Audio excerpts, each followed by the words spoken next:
नमस्कार, आप देख रहे हैं हरियाणा विशेष और मैं हूं आपके साथ शुभेंदु सिंह। हरियाणा सरकार ने कोरोना के बढ़ते मामलों के मद्देनजर राज्य में कड़ी पाबंदियां लगा दी हैं। School, college, polytechnic, ITI, anganwadi केंद्र, क्रैच, पुस्तकालय, प्रशिक्षण केंद्र पूरे प्रदेश में बंद रहेंगे। ग्रुप ए में शामिल गुरुग्राम, फरीदाबाद, अंबाला, पंचकुला और सोनीपत में सभी सिनेमा हॉल बंद रहेंगे। थिएटर और मल्टीप्लेक्स को पूरी तरह से बंद रखना होगा। बाकी जिलों में 50% क्षमता के साथ ये खोल सकते हैं। 5 जिलों में 5 बजे तक मार्केट खुलेगी और खिलाड़ियों के अलावा तमाम लोगों के लिए स्विमिंग पूल और खेल परिसर बंद रहेंगे। बार और रेस्टोरेंट में 5 जिलों में 50% तक ग्राहकों के साथ ही खोल सकेंगे और इन 5 जिलों में जरूरी सेवाओं को छोड़कर 50% कर्मचारी ही सरकारी और निजी दफ्तरों में आ सकते हैं।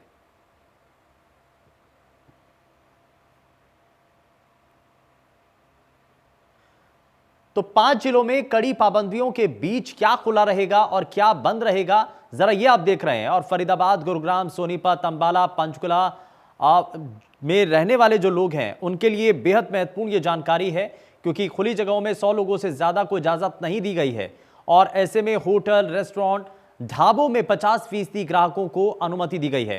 कंटेनमेंट जोन में समारोह का आयोजन नहीं होगा, जहां पर बहुत तेजी के साथ मामले बढ़ रहे हैं।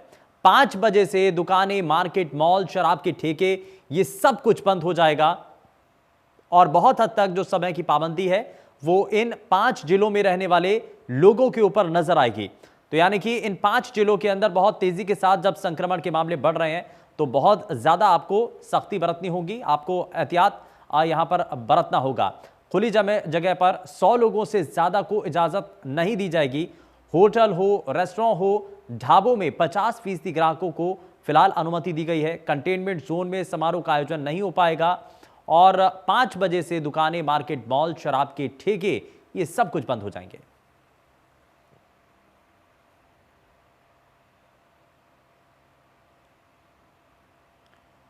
तो ये लगातार आपको हम तस्वीरें दिखा रहे हैं 5 जिलों के अंदर क्या क्या सख्तियां, क्या क्या पाबंदियां लगाई गई हैं और किस तरीके से इसका असर आपके ऊपर पड़ने जा रहा है, यह आप लगातार देख रहे हैं। होटल, रेस्टोरेंट, ढाबों में 50% ग्राहकों को अनुमति दी गई है। कंटेनमेंट जोन में समारोह का आयोजन नहीं हो पाएगा, किसी भी तरीके से परमिशन नहीं दी जाएगी। साथ ही 5 बजे से दुकानें, मार्केट, मॉल और तमाम जो शराब की दुकानें हैं या तमाम जो दूसरी अन्य दुकानें हैं वो सभी दुकानें बंद हो जाएंगी। यानी कि 5 बजे तक ही सिर्फ दुकानें खुलेंगी, उसके बाद इन दुकानों को बंद करना होगा। और किसी हॉल में शादी या किसी समारोह में 50 लोगों को अनुमति दी गई है। तो यानी कि जिसके घर में कोई फंक्शन भी है और आपने अगर कोई वेन्यू पहले से तय किया हुआ है, बुक किया हुआ है, तो उसके लिए आपको जो सीमित लोगों की संख्या है वो एक बार फिर से शुरू हो चुकी है। और ऐसे में खास तौर पर आपको अगर कोई बड़ा इवेंट आप करने जा रहे हैं, बड़ा अगर आपका कोई प्रोग्राम भी है, तो उसके लिए आपको ये जो जानकारी है बड़ा ज़रूरी है आपके लिए। और यहाँ सबसे ज़्यादा महत्वपूर्ण ये भी है कि अगर आप शॉपिंग करने के लिए बाहर निकल रहे हैं तो दुकान, मार्केट और तमाम मॉल, शराब के ठेके, ये सभी 5 बजे के बाद बंद हो जाएंगे। वहीं हॉल में शादी या किसी समारोह में अगर लोगों की जुड़ने की जो संख्या है वो भी सीमित कर दी गई है। खुली जगह पर 100 लोगों को परमिशन दी गई है। होटल, रेस्टोरेंट, ढाबों में जो 50% जो क्षमता के साथ वहां पर सीटिंग कैपेसिटी बनाई गई है, तय की गई है। और ये इसका एक बड़ा कारण भी है कि कोरोना का जो नया वेरिएंट है, यानी कि कोरोना का जो एडवांस रूप है वो फिलहाल देश के अंदर दस्तक दे चुका है। देश के कई राज्यों के अंदर वो अपने पैर पसार रहा है और बहुत तेजी के साथ संक्रमण के मामले बढ़ रहे हैं।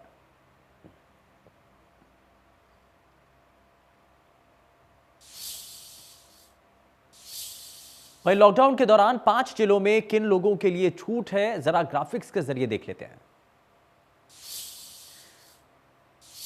तो अब जरा ये भी देखिए आप कि नो मास्क नो सर्विस लागू रहेगा। उल्लंघन करने पर व्यक्तिगत 500 रुपए का जुर्माना यहां पर लगाया गया है और सख्ती यहां पर की गई है। प्रबंधन, मैनेजमेंट, मालिक पर 5,000 रुपए का जुर्माना दिया गया है और अगर कहीं पर भी इन नियमों का पालन नहीं होता है तो ऐसे में एक्शन लिया जाएगा। तो नो मास्क नो सर्विस को लेकर के ये नियम तय कर दिया गया है और उल्लंघन करने पर व्यक्तिगत 500 रुपए का जुर्माना यहां पर लगाया जाएगा। प्रबंधन के लोगों के ऊपर, मैनेजमेंट के लोग मालिक हों, 5,000 रुपए का जुर्माना उनके ऊपर लगाया जाएगा। तो यानी कि ये तय किया जाना है, अब उन संस्थानों को भी ये मुकम्मल करना है कि उनके यहाँ काम करने वाले लोगों को क्या वैक्सीन के दोनों डोज लग चुकी हैं। अगर नहीं लगी हैं तो यहाँ पर उनके लिए ये कुछ सख्ती भरे कदम हैं, कुछ हिदायतें हैं जिनका पालन यहाँ पर करना बेहद ज़रूरी है। और अगर इन नियमों का उल्लंघन किया जाता है तो व्यक्तिगत तौर पर 500 रुपये का जुर्माना होगा, प्रबंधन, मैनेजमेंट और मालिक के ऊपर 5,000 रुपये का जुर्माना होगा। तो ये जो है ये सख्ती भरे कदम हैं, और अगर कहीं पर भी नियमों की अवहेलना होती है, नियमों का पालन नहीं होता है, नियमों का उल्लंघन करने लगते हैं लोग, तो उसके खिलाफ फिर एक्शन लिया जाएगा। तो यहाँ इसको लेकर के चाहे वो फरीदाबाद हो, गुरुग्राम हो, साइबर सिटी गुरुग्राम, सोनीपत दिल्ली से लगता हुआ एक और इलाका, साथ ही अंबाला, पंचकुला वाले जो लोग हैं उनके लिए बहुत हद तक सावधानी बरतने की जरूरत है।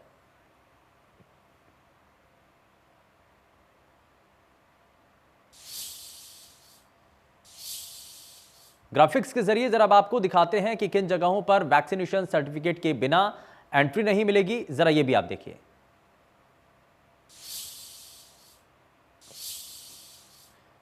तो 12 जनवरी सुबह 5 बजे से और सभी स्कूल, कॉलेज, जिम, सिनेमा घर ये सभी बंद रहेंगे। और क्या क्या एक्शन हुआ है जरा वो आप देखिए ग्राफिक्स के जरिए। आप जरा ये समझने की कोशिश कीजिए कि क्या क्या चीजें प्रभावित रहेंगी। मॉल, मार्केट, दुकानें और शराब के ठेके भी शाम 5 बजे से बंद रहेंगे, और रात 11 बजे से लेकर के सुबह 5 बजे तक ये कर्फ्यू इसी तरीके से रहेगा। और ये फिलहाल नाइट कर्फ्यू लगाया गया है। आम आवाजाही को बंद रखा गया है और इसको एक तौर पर मिनी लॉकडाउन के तौर पर माना जा रहा है। और बहुत ज़रूरी ना हो तो घर से बाहर ना निकलें। आप कोशिश यही करें कि आप अपने घर में रहें, और बाहर जाते समय वैक्सीनेशन सर्टिफिकेट अपने साथ ज़रूर रखें। टीकाकरण के मैसेज या सर्टिफिकेट की सॉफ्ट कॉपी से भी काम आपका चल सकता है। तो यानी कि टीकाकरण की जो पूरी जानकारी है वो आपके पास होनी चाहिए, चाहे उसकी हार्ड कॉपी आपके पास हो और प्रिंटेड फॉर्म में हो, या फिर आपके पास उसकी सॉफ्ट कॉपी हो। तो आप जो है आप उन सभी चीज़ों के ज़रिए आप सार्वजनिक जगहों पर जा सकते हैं। लेकिन ज़रा आप ये भी देखिए कि इन लोगों को सेवाओं से छूट है। म्यूनिसिपल सेवाएं, पुलिस, सेना और CAPF के जो पदाधिकारी हैं, कर्मचारी हैं, वो भी इसमें जो है उनको छूट दी गई है। अब स्वास्थ्य विभाग हो, बिजली विभाग हो, अग्निशमन, मान्यता प्राप्त मीडियाकर्मी, इन सभी को फिलहाल इन अलग अलग जिलों के अंदर छूट दी गई है। और साथ ही साथ इसमें कुछ और भी लोग हैं जिनको इसमें छूट दी गई है। कोविड-19 के अंतर्गत काम करने वाले जो सरकारी कर्मचारी हैं उनको भी छूट दी गई है। आगे बढ़ते हैं। कोरोना को लेकर सीएम मनोहर लाल ने जिला उपायुक्तों के साथ समीक्षा बैठक की है। वहीं सीएम मनोहर लाल ने सभी उपायुक्तों को कोरोना नियमों का सख्ती से पालन करवाने के निर्देश दिए हैं। उन्होंने ऑक्सीजन प्लांट, अस्पताल की समीक्षा करने के लिए अधिकारियों को निर्देश दिए। सीएम ने डीसी को आवश्यक उपकरण का भी निरीक्षण करने को कहा है। विदेश से आने वाले यात्रियों पर कड़ी निगरानी सहित उपायुक्तों को सीएम ने निर्देश देते हुए कहा कि सार्वजनिक स्थलों पर दोनों डोज के बिना एंट्री ना दें।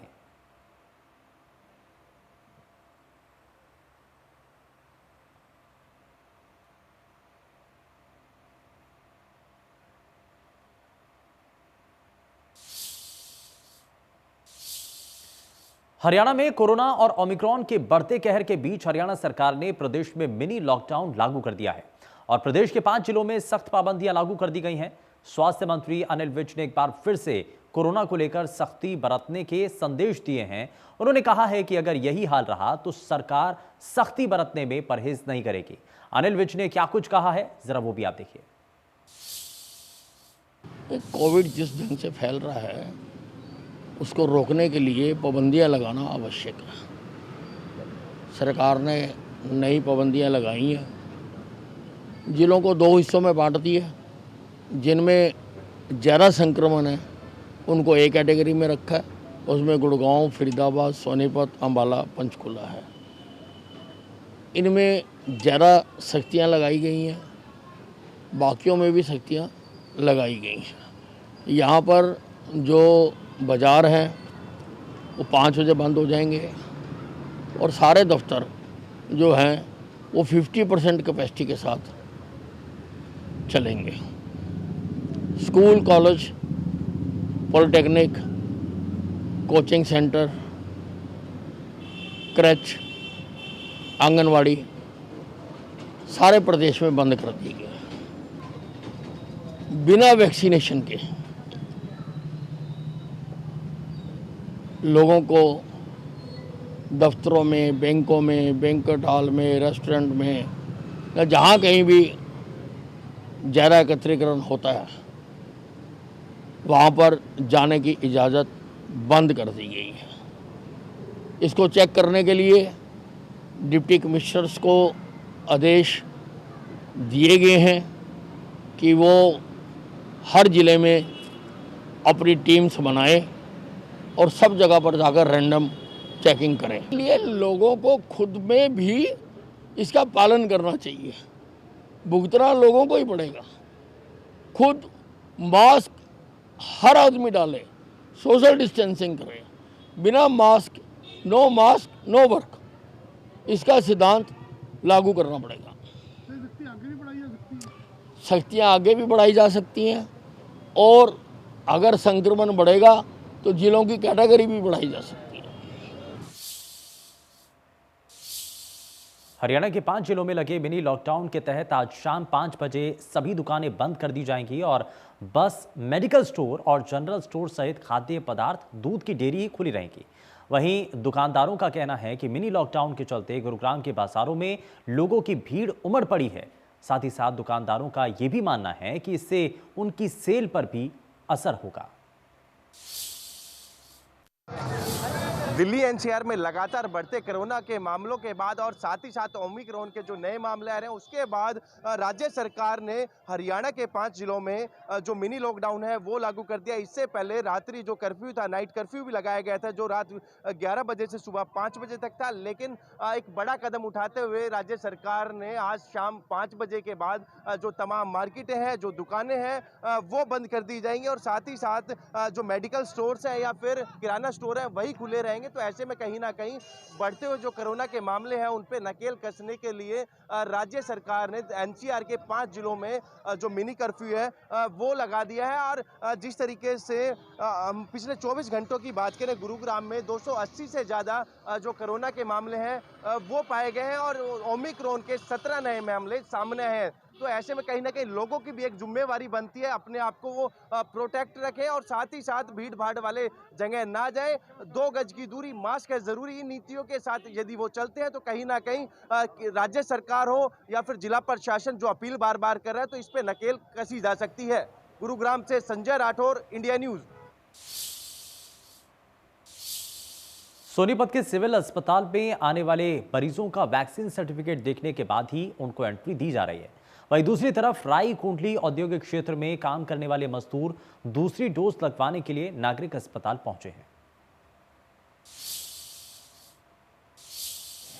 प्रदेश सरकार की गाइडलाइन के मुताबिक जिला प्रशासन भी अब अलर्ट मोड पर नजर आ रहा है, जहां सोनीपत के सिविल हॉस्पिटल में आने वाले मरीजों का वैक्सीन सर्टिफिकेट चेक किया जाता है। ये मुख्य आपातकालीन द्वार है। यहां पर जितने भी मरीज पहुंचते हैं उनके यहां सर्टिफिकेट चेक किए जाते हैं। उसके बाद जो है यहां पर वैक्सीन लगाने वाले लोगों की भी लंबी कतार देखने को मिल रही है। और यहाँ पर कुछ लोग, ये तस्वीरें आप देख सकते हैं कि किस प्रकार से एक लंबी कतार जो है फैक्ट्रियों में काम करने वाले लोग हैं, उनसे भी बातचीत कर लेते हैं। वैक्सीन लगवाने के लिए आए थे, कहाँ से आप आए थे? अभी वैक्सीन लगवाई है, क्या कहेंगे? कौन सी वैक्सीन लगवाई है? कोविड वैक्सीन लगा है जी, और मैं दूसरी वैक्सीन लगवाया। मैं कुंडली से आया हुआ था और दूसरी ये लगाकर वैक्सीन लगाकर अब जा रहा है। जिस प्रकार से सर्टिफिकेट हर जगह अलाउड कर दिया गया, क्या फैक्ट्री में भी अलाउड किया गया है? बिल्कुल बिल्कुल जी, बिल्कुल सर्टिफिकेट अलाउड किया गया है। इसीलिए आप पहुँचे आज? बिल्कुल, देखिए यहाँ पर जो फैक्ट्रियों में काम करने वाले मजदूर हैं उनका सीधे तौर पर यही कहना है कि वो यहाँ पर अपनी दूसरी डोज लगवाने के लिए पहुँचे हैं और दूसरी डोज के बाद जो है यहाँ पर एक तस्वीर दिखाना चाहेंगे। एक लंबी कतार है, देख सकते हैं। काफ़ी लोग जो हैं ये कुंडली राई औद्योगिक क्षेत्र से पहुँचे हैं और सोशल डिस्टेंस का पालन यहाँ पर बखूबी कराया जा रहा है। सभी लोगों के चेहरे पर जो है मास्क है और लिहाजा जिस प्रकार से तीसरी लहर की अंदेशा कही जा रही है और उसी के लिहाज से जो है लोग जो हैं सार्वजनिक स्थानों पर बगैर सर्टिफिकेट के इजाज़त नहीं दी गई है, तो उसी लिहाज से लोगों में काफ़ी उत्साह भी देखा जा रहा है। और ऐसा एक बूथ पर नहीं, शहर के जितने भी बूथ हैं लगातार सभी बूथों पर इस प्रकार की तस्वीर देखी जा सकती है। कुछ लोग हैं जिस प्रकार से आप अभी आए हैं, वैक्सीन आपने लगवाया है, कहाँ से आप आए? फैक्ट्री में क्या निर्देश दिए गए हैं? फैक्ट्री में निर्देश दिया कि सबको टीका लगाना है। हरियाणा से आया, तो सर्टिफिकेट चेक किया गया था आपका?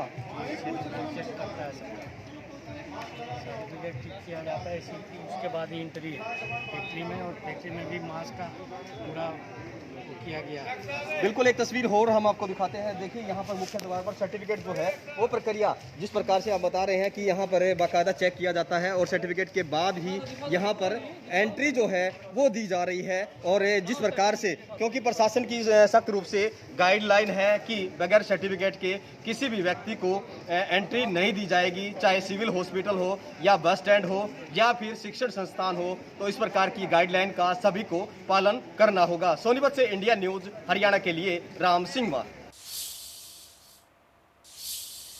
3 जनवरी से 15 से 18 साल के बच्चों का वैक्सीनेशन होगा और सिरसा के नागरिक अस्पताल में तैयारी पूरी की गई है। वैक्सीनेशन को लेकर के सिरसा से हमारी एक रिपोर्ट देखिए।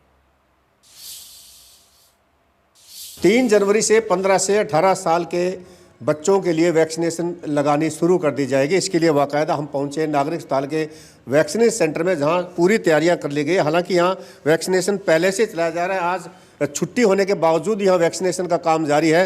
जहाँ तक बात करें तो 3 तारीख को तो करीबन 11 सेंटरों पर वैक्सीनेशन का काम शुरुआत की जाएगी। इसके साथ साथ तमाम जो जगह, उसके बाद जो 15 से 18 साल के बच्चे, अगर सिरसा जिले की बात करूँ तो करीबन 1 लाख ऐसे युवा हैं जिनको 15 से 18 साल के जो बीच के हैं, जिनको वैक्सीनेट किया जाएगा। मैं एक सेंटर में मौजूद हूं, आप देख सकते हो कि यहाँ आज रविवार होने के बावजूद भी यहाँ वैक्सीन का काम चल रहा है। मैम, आपसे पूछना चाहूँगा, 15 से 18 साल के जो युवा हैं उनको कल से वैक्सीनेट लगनी शुरू होगी, किस तरह की तैयारियाँ हैं और क्या किस तरह रजिस्ट्रेशन होगा उनका? सर, सब तरीके से तैयारियाँ पूरी की जा चुकी हैं। रजिस्ट्रेशन कंप्यूटर पे होगा, उसके बाद रजिस्टर में एंट्री, देन तो हालांकि ऑनलाइन रजिस्ट्रेशन जो कोविन ऐप है उस पर की जाएगी, लेकिन इसके बावजूद जो कुछ युवा है जो 15 से 18 साल जो पात्र हैं, वो जब यहाँ पहुँचेंगे तो यहाँ भी मौके पर रजिस्ट्रेशन करवा दी जाएगी? हाँ जी सर, बिल्कुल।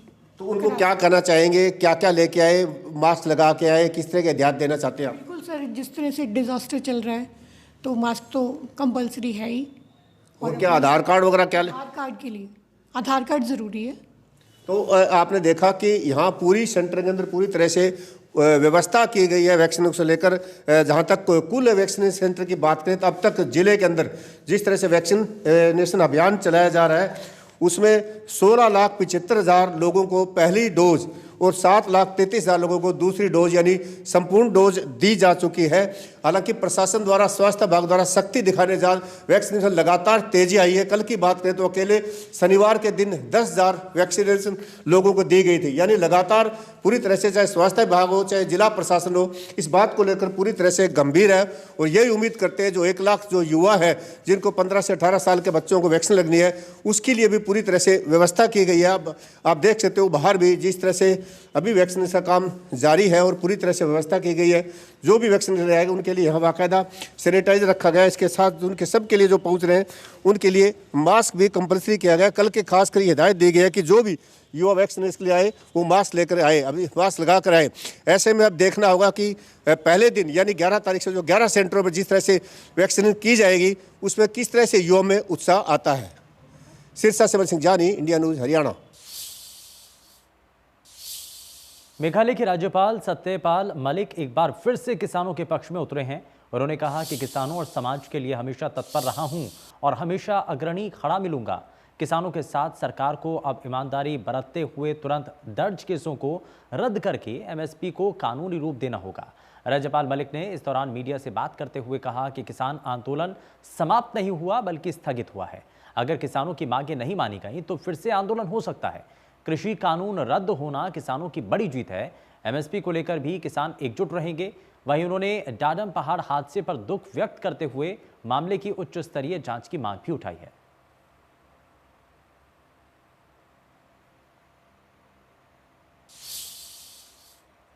क्या कह सकते थे जो उन्होंने कहा है, तो हमको इसका फ़ायदा उठाना चाहिए, हमको अपने पक्ष में फैसले कराने चाहिए, हमको एमएसपी को कानूनी जामा पहनाने के सिलसिले में उनकी मदद लेनी चाहिए, बजाय इसके कि हम कोई ऐसा काम करें जिससे सारी बात खराब हो जाए। चीज़ें रह रही, मुकदमे हैं, वहाँ सरकार को ईमानदारी बरतनी पड़ेगी और ईमानदारी के साथ वो मुकदमे ख़त्म करने पड़ेंगे। इसी तरह एमएसपी को कानूनी जामा पहनाना पड़ेगा। तो ये तो सरकार की जिम्मेवारी है। लेकिन सरकार अगर ये समझती हो कि ये आंदोलन खत्म होगा, तो आंदोलन खत्म नहीं हुआ है, आंदोलन सिर्फ स्थगित हुआ है। अगर किसानों के साथ अन्याय या जाति होगी तो ये फिर खड़ा हो जाएगा। कालापानी के वीर बलिदानियों की मिट्टी लेकर बीजेपी प्रदेश अध्यक्ष ओपी धनखड़ ने झज्जर पहुंचकर वीर बलिदानियों की मिट्टी को नमन किया। इस मौके पर बीजेपी प्रदेश अध्यक्ष ओम प्रकाश धनखड़ ने अपने अंडमान निकोबार द्वीप समूह कार्यक्रम के विचार साझा किए। धनखड़ ने कहा कि 30 दिसंबर 1943 को नेताजी सुभाष चंद्र बोस ने अंग्रेजों को वहां से भगाकर अंडमान निकोबार द्वीप समूह पर झंडा फहराया था। वहीं पर कालापानी में झंडा फहराने की सेरेमनी का यहां से पहुंचा प्रतिनिधि मंडल और खुद को वो कार्यक्रम का हिस्सा बने और वहीं पर आज़ाद हिंद फौज का तराना गाया।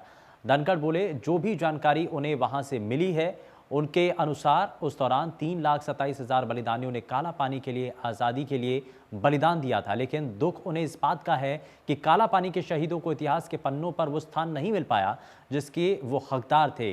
इतिहास के पन्नों पर केवल मामूली ही स्थान मिल पाया। सुभाष चंद्र बोस ने 30 दिसंबर 1943 को अंडमान निकोबार द्वीप समूह पर अंग्रेज वहां से भगा दिए गए थे, उनको आज़ाद करा के झंडा फहराया था। उसी पॉइंट पर जाकर, फ्लैग पॉइंट कहते हैं उसको, अंडमान क्लब के सामने हमने उसी स्थान पर जाकर वो झंडा फहराने की उस सेरेमनी का हम हिस्सा बने, झंडा फहराया और वहीं सामने खड़े होकर आज़ाद हिंद फौज का तराना और आज़ाद हिंद फौज की सेना के गीत का इतिहास में उनका जिक्र नहीं है। क्रांतिकारी की धारा, क्रांतिकारी आज़ादी की जो धारा थी वो बहुत बड़ी थी। इसमें कहते हैं कि अब तक 3,27,000 लोगों का ऐसा रिकॉर्ड है जिन्होंने अपना बलिदान देश की आज़ादी के लिए दिया। लेकिन क्रांतिकारी जो इतिहास था उसको इतिहास के पन्नों में जगह बहुत मामूली मिली, बहुत थोड़े से लोगों का जिक्र है। हरियाणा विशेष में फिलहाल के लिए बस उतना ही। नमस्कार।